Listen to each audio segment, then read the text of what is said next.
ببین خنگ‌تر از انسان امروزی تو کره زمین وجود نداره. این همه میشنوه که قلاب بندازیم اول ویدیو، قلاب انداختیم که جذبش کنن.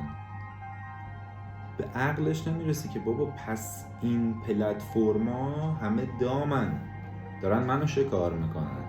قلابو برای چی استفاده میکنن؟ برای شکار ماهی. تو اینجا شکاری،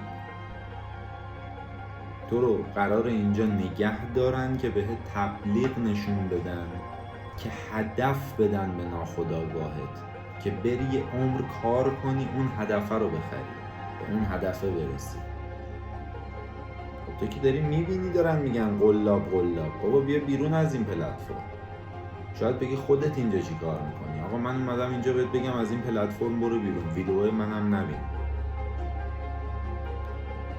برو عمرت استفاده کن.